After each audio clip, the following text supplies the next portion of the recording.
এর প্রশ্ন করছেন যে সালাতে দাঁড়ালে আমরা আল্লাহু আকবার বলি, তাকবীর তাহরিমা দিয়ে শুরু করি, বেশিরভাগ ক্ষেত্রে আল্লাহু আকবারই বলি। আবার যখন আমরা রুকুতে যাই সুবহান রাব্বিয়াল আলা বলি, সুবহান রাব্বিয়াল আজিম বলি। ভাইয়ের প্রশ্ন হলো, সে ছাত্র, সুবহান রাব্বিয়াল আলা, সুবহান রাব্বিয়াল আজিম অর্থ তো কাছাকাছি বা একই, তো দুটো কেন বলি? আবার সামিয়া আল্লাহু লিমান হামিদা, এখানে গিয়ে আবার এটা কেন বলি? তার প্রশ্ন, এটা কেন বলা হয় যদি একটু সে জানতো তার ভালো লাগতো। জি, চমৎকার।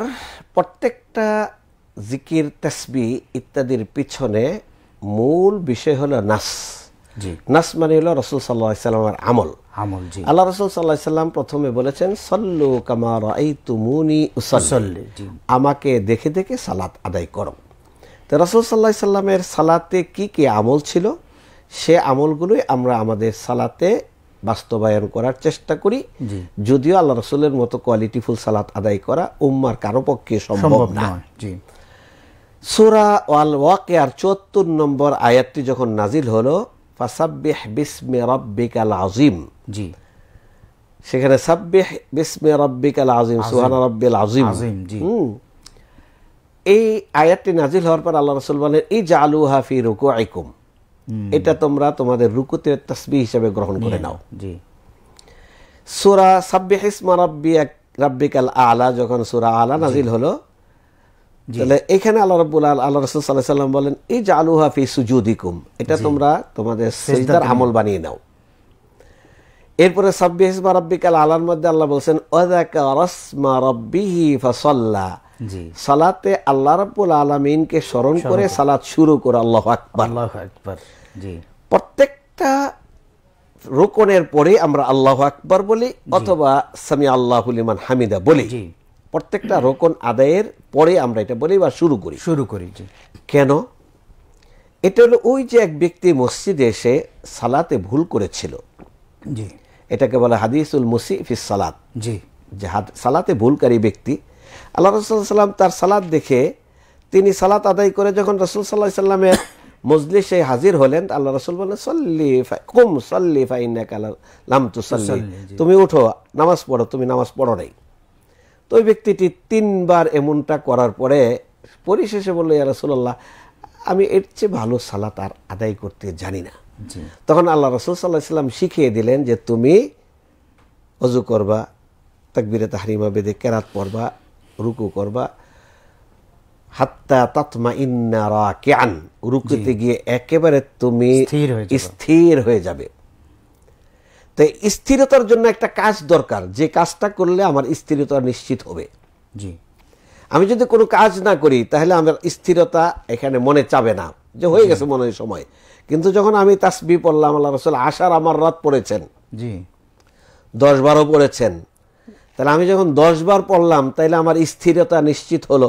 জি, আমি রুকু থেকে দাঁড়িয়ে সামি আল্লাহু লিমান হামিদা, আমি এতক্ষণ প্রশংসা জ্ঞাপন করলাম আল্লাহর, সুবহান রাব্বিয়াল আযীম বলে মহান রব্বুল আলামিনের পুত পবিত্রতা প্রশংসা আমি জ্ঞাপন করলাম। এখন দাঁড়িয়ে বললাম, আমি যেই সত্তার প্রশংসা করলাম তিনি আমার প্রশংসার বাণী শুনেছেন। তো এই কথাটা বলে আমি কেন বললাম, যে আমার এই কথাটা বলার উদ্দেশ্য হলো একটা সময় আমি পাস করছি যাতে আমার দাঁড়ানোটা স্থির হয়।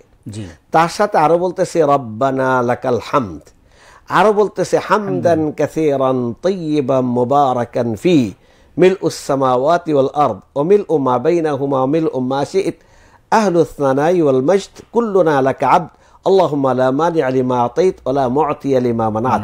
এই পর্যন্ত যদি কেউ পড়ে তাহলে তার তাদিল আরকান হওয়ার পরেও তার সালাতের কোয়ালিটি অনেক উপরে উঠে যাবে।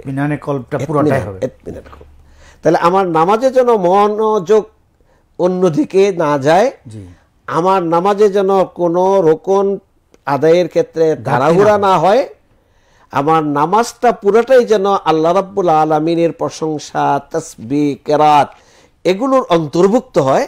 এই জন্য এই জায়গায় জায়গায় এই দোয়াগুলো নবী সাল্লাল্লাহু আলাইহি ওয়াসাল্লাম আমাদেরকে শিখিয়ে দিয়েছেন। একটু কল নিয়ে আসছে।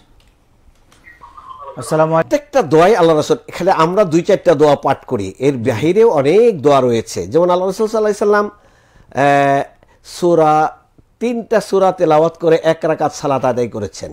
জি, সূরা বাকারা, সূরা আলে ইমরান, সূরা নিসা, এই 3টা সূরা পাঠ করে 1 রাকাত সালাত আদায় করেছেন, যেটা প্রায় 5 পারারও উপরে, 5 পারা পরিমাণ কোয়ালিটি সালাত। আবার যেই পরিমাণ সময় কেরাত পড়েছেন ওই পরিমাণ সময় তিনি রুকুতে আল্লাহর তাসবিহ তাহলিল পাঠ করেছেন। জি, আবার ওই পরিমাণ সময় তিনি দাঁড়িয়ে আল্লাহর তাসবিহ তাহলিল পাঠ করেছেন। তাহলে একটা তাসবিহ শুধু আল্লাহ রাসূল পাঠ করেছেন এরকম না, সেখানে অনেকগুলো তাসবিহের বর্ণনা আমরা হাদিস থেকে জানতে পাই। আমাদের কোয়ালিটি সালাত না হওয়ার কারণে তাড়াহুড়ো আমরা শুধু ওই যে 3 বার সুবহানাল্লাহ রাব্বিল আলা সংক্ষিপ্তটা, তাও সর্বনিম্ন সংখ্যাটা আমরা অনুসরণ করে থাকি। মানে আমাদের এত অঞ্চলে তো 3 বারের বেশি মানে প্র্যাকটিসে নাই, তাও আবার খুব দ্রুত স্পিডে আমরা এগুলো পাঠ করে থাকি এবং অর্থ ভাব কিছু আমরা বুঝি না। মোহতারাম, তাহলে আমাদের কি বলে সুবহান রাব্বিয়াল আলা, সুবহান রাব্বিয়াল আযীম, সামি আল্লাহু লিমান হামিদা মূলত রাসূল যেভাবে পড়েছেন তারই অনুকরণ আমরা করছি। আর সালাত কোয়ালিটিফুল হওয়ার জন্য আমরা এই তাসবিহগুলো মূলত রাসূল পড়েছেন বলে আমরা জানতে পারি। মোহতারাম,